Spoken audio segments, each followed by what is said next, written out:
हरे कृष्णा। सनातन धर्म में कार्तिक मास का बहुत ही महत्व है, जिसे शुभ माना जाता है। इस महीने में कई महत्वपूर्ण व्रत और त्यौहार भी आते हैं।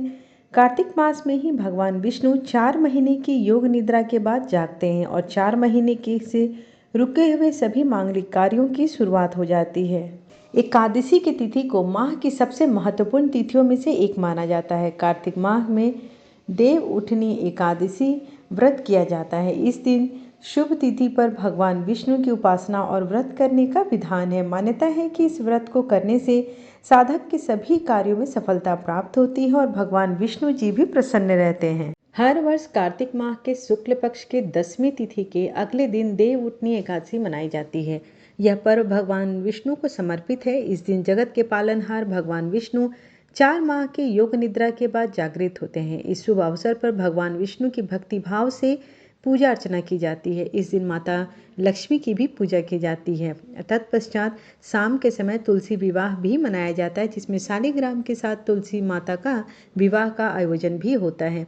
भगवान श्री हरि ने कहा है कि मेरी शुद्ध भक्ति जो मुझे भक्त के अधीन कर देती है, प्राप्त करना अत्यंत कठिन है। तथा कार्तिक मास में मथुरा में व्रत करने से सरलता से ही प्राप्त हो जाती है। कार्तिक मास में की गई हर छोटी बड़ी तपस्या का फल 1000 गुना मिलता है। कार्तिक अपने आप में एक विशेष महीना कहा जाता है, लेकिन कार्तिक के आखिरी 5 दिन यानी भीष्म पंचक ये बहुत विशेष रखता है और भीष्म पंचक को विष्णु पंचक के नाम से भी जाना जाता है।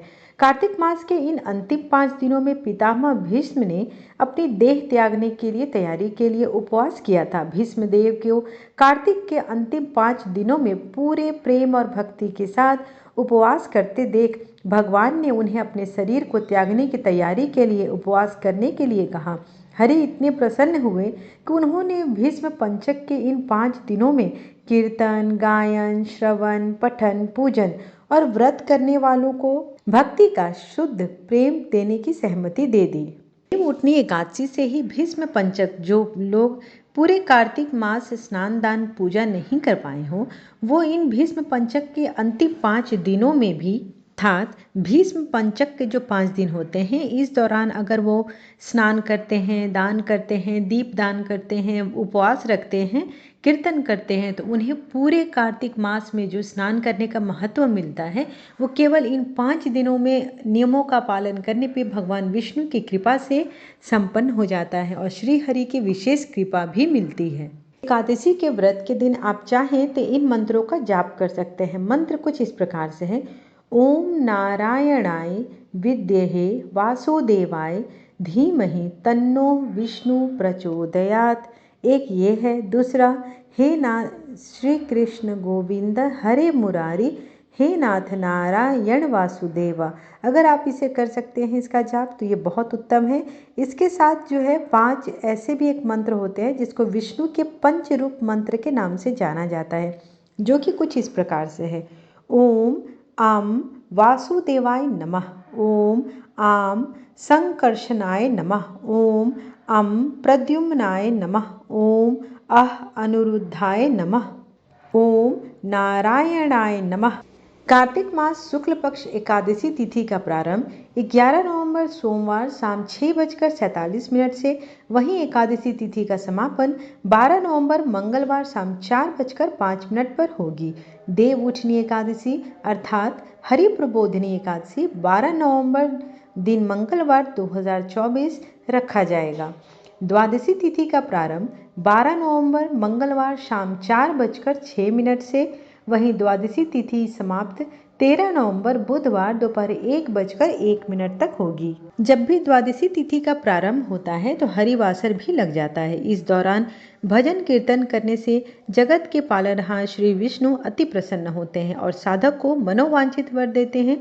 हरिवासर के दौरान बिल्कुल ध्यान रखना चाहिए कि व्रत का पारणा कभी ना करें। तो आइए अब जानते हैं कि 12 नवंबर के दिन अर्थात देव उठनी एकादशी के दिन की मुहूर्त क्या है। ब्रह्म मुहूर्त सुबह 5:06 से 5:54, अभिजीत मुहूर्त सुबह 11:49 से 12:32, प्रातःकाल पूजा मुहूर्त सुबह 5:22 से 6:42, सायंकाल की पूजा मुहूर्त शाम 5:29 से 6:48, राहु काल का समय दोपहर 3 बजे से लेकर 4:30 तक रहेगी। वहीं हरिवासर की समाप्ति जो है 12 नवंबर 2024 दिन मंगलवार को रात 9:30 बजे अर्थात 9:30 पर होगी। 13 नवंबर के दिन का भी जो मुहूर्त है वो कुछ इस प्रकार से है। सूर्योदय सुबह 6:43, सूर्यास्त शाम 5:38, ब्रह्म मुहूर्त सुबह 5:07 से 5:55 तक, सिद्ध योग दोपहर 3:26 से पूरा दिन रहेगा। राहु काल दोपहर 12 बजे से 1:30 तक रहेगी।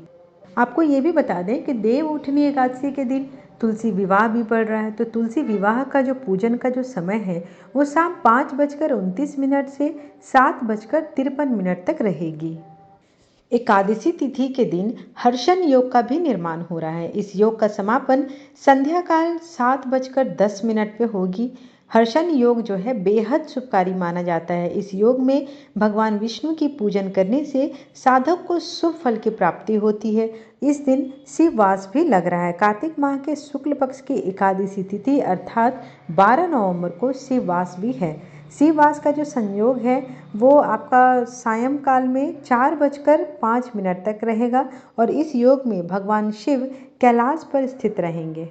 इस योग में लक्ष्मी नारायण जी की पूजा करने से साधक को अक्षय फल की प्राप्ति होती है। कार्तिक माह के शुक्ल पक्ष की एकादशी अर्थात देव उठनी एकादशी को भाई नारायण जी की पूजा करने से शुभ फल की प्राप्ति होती है। साथ ही जीवन में व्याप्त दुखों का नाश होता है और मनोवांछित फलों की प्राप्ति होती है। एकादशी तिथि के दिन रवि योग का भी निर्माण हो रहा है, जो कि सुबह 6:33 से 7:51 तक रहने वाला है।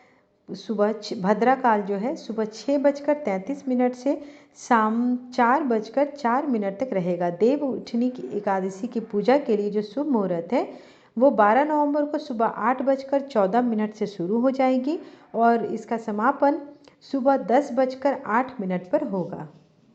एकादशी की कथा कुछ इस प्रकार से। एक राजा के राज्य में सभी लोग एकादशी का व्रत रखते थे। प्रजा तथा नौकर से लेकर पशु पक्षी सभी को एकादशी के दिन अन्न नहीं दिया जाता था।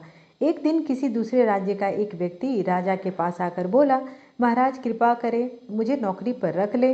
तब राजा ने उसके सामने एक शर्त रखी कि ठीक है रख लेते हैं, किंतु रोज तो तुम्हें खाने को सब कुछ मिलेगा पर एकादशी को अन्न नहीं मिलेगा। उस व्यक्ति ने उस समय हाँ कर ली, पर एकादशी के दिन जब उसे फलाहार का सामना करना पड़ा तो वह राजा के सामने जाकर गिड़गिड़ाने लगा, महाराज इससे मेरा पेट नहीं भरेगा, मैं भूखा ही मर जाऊंगा, मुझे अन्न दे दो।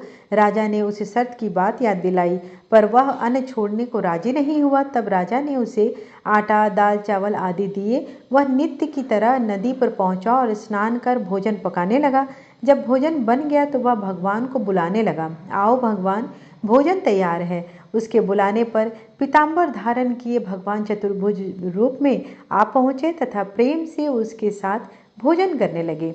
भोजन आदि करके भगवान अंतर ध्यान हो गए तथा वह अपने काम पर चला गया। 15 दिन बाद अगली एकादशी को वह राजा से कहने लगा कि महाराज मुझे दुगना सामान दीजिए। उस दिन तो मैं भूखा ही रह गया। राजा ने कारण पूछा तो उसने बताया कि हमारे साथ भगवान भी खाते हैं, इसलिए हम दोनों के लिए यह सामान पूरा नहीं लगता। यह सुनकर राजा को बड़ा आश्चर्य हुआ। वह बोला, मैं नहीं मान सकता, भगवान तुम्हारे साथ खाना खाते हैं। मैं तो इतना व्रत रखता हूँ, पूजा करता हूँ, पर भगवान ने मुझे कभी दर्शन नहीं दिए। राजा की बात सुनकर वह बोला, महाराज यदि विश्वास न हो तो आप साथ में चलकर देख सकते हैं। राजा एक पेड़ के पीछे जाकर छिप बैठा। उस व्यक्ति ने भोजन बनाया तथा भगवान को शाम तक पुकारता रहा, परंतु भगवान न आए। अंत में उसने कहा, हे भगवान यदि आप नहीं आए तो मैं नदी में कूदकर प्राण को त्याग दूंगा। लेकिन भगवान नहीं आए। तब वह प्राण त्यागने के लिए नदी की तरफ बढ़ा। प्राण त्यागने का उसका दृढ़ इरादा जानकर शीघ्र ही भगवान ने प्रकट होकर उसे रोक लिया और साथ बैठकर भोजन करने लगे। खा पीकर वे उसे अपने विमान में बिठाकर अपने धाम ले गए। यह देख राजा ने सोचा कि व्रत उपवास तब तक कोई फायदा नहीं करता जब तक मन में शुद्धता न हो। इससे राजा को ज्ञान मिला कि वह भी मन से व्रत उपवास करने लगा और अंत में स्वर्ग को प्राप्त हुआ।